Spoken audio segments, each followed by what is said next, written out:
નમસ્કાર મિત્રો, હું છું અશ્વિન। મારા વિડીયોમાં આપનું હાર્દિક સ્વાગત છે। આજના વિડીયોમાં જોશું તરણેતર ભારત દેશના પશ્ચિમ વિભાગમાં આવેલા ગુજરાત રાજ્યના સૌરાષ્ટ્ર વિસ્તારમાં આવેલા સુરેન્દ્રનગર જિલ્લાના થાનગઢ તાલુકામાં આવેલું એક ગામ એટલે કે તરણેતર। તરણેતરમાં મુખ્યત્વે તેમના તરણેતરના મેળાથી વધુ પ્રખ્યાત છે, જેથી અહીં આવેલા સુપ્રસિદ્ધ ભગવાન શ્રી ત્રિનેત્રેશ્વર મહાદેવના મંદિર ખાતે ભરાય છે।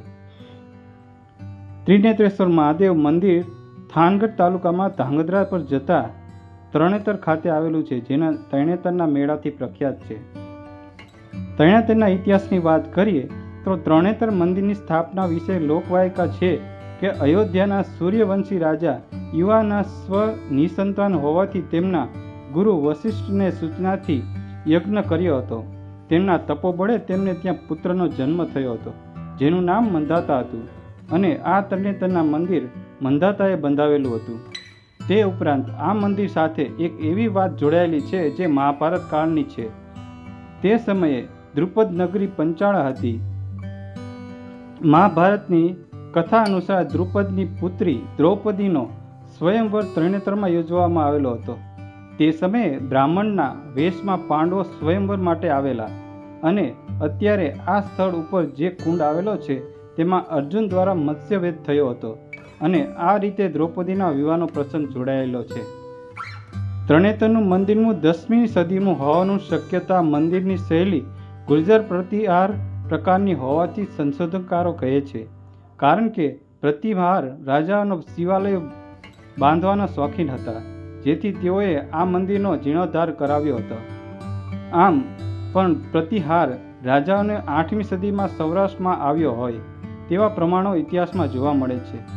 અત્યારનું જે મંદિર છે તેનો જીર્ણોદ્ધાર લખતરના રાજવી કરણસિંહે ઈસવીસન 1902ની સાલમાં ઓગસ્ટ મહિનામાં તેમની પુત્રી કરણબાના સ્મરણાર્થે કરાવ્યો હતો।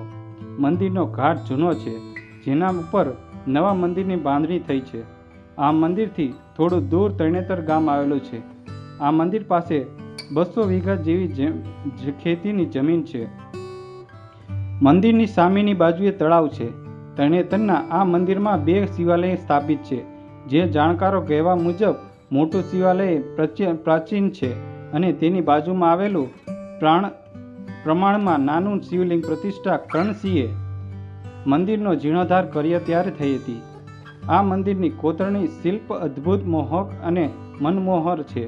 મંદિરની બાજુમાં 3 કુંડ આવેલા છે, જે વિષ્ણુકુંડ, શિવકુંડ અને બ્રહ્મકુંડ તરીકે ઓળખાય છે। આ મંદિરની બાંધણી ખૂબ જ જૂની હોવાથી શિલ્પકારોએ વારસો સચવાયેલો હોવાથી આ મંદિરને પુરાતત્વ ખાતા હસ્તે લેવાય છે। આની સાથે તરણેતરના મેળાની વાત કરીએ તો તરણેતરનો મેળો યુવાન, રંગ, રૂપ, મસ્તી, લોકગીત, દુહા અને નૃત્યનો મેળો છે। સૌરાષ્ટ્રની સમૃદ્ધિ લોક સંસ્કૃતિ જોવા, જાણવા અને માણવા માટે તરણેતરનો મેળો એક સ્થાન છે। તરણેતરનો મેળો ત્રીજ, ચોથ ને પાંચમ એમ 3 દિવસ ચાલે છે।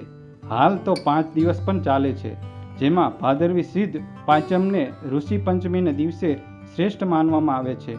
પંચાળ પ્રદેશની પ્રજા દૂર ન જઈને તરણેતરના ગંગા અને હરિદ્વાર માનીને તરણેતરમાં આવેલા ત્રણેય કુંડને પોતાના મૃત્યુ પામેલા સ્વજનોને અસ્થિર પધરાવી કુંડને નાહીને ગંગા નાયાનું પુણ્ય માને છે, અને આ દિવસે ત્રિનેત્રેશ્વર મહાદેવ મંદિર ઉપર 52 ગજની ધજા ચડાવવામાં આવે છે। તરણેતરના મેળાની 3 વિશેષતાઓ છે: સામા બોલતા દુહા, વહેલી રાત્રે મોડી રાત સુધી સવાર સુધી ચાલતા ભજનની લહેરીઓ, અને 200 ભાઈ બહેનો સાથે લેવાતા ઘોડા અને હાજા જેવી ઘણી અલગ અલગ પ્રકારની પ્રતિયોગિતા છે, જેને ઘોડાની રેસ છે, પશુની રેસ છે, પશુની સરસ સારા ગુણવત્તાવાળા પશુની છે, તેમજ ઘણા દેશ વિદેશથી પણ માણસો લોકો આ મેળાનો લાભ લેવા માટે પણ આવે છે।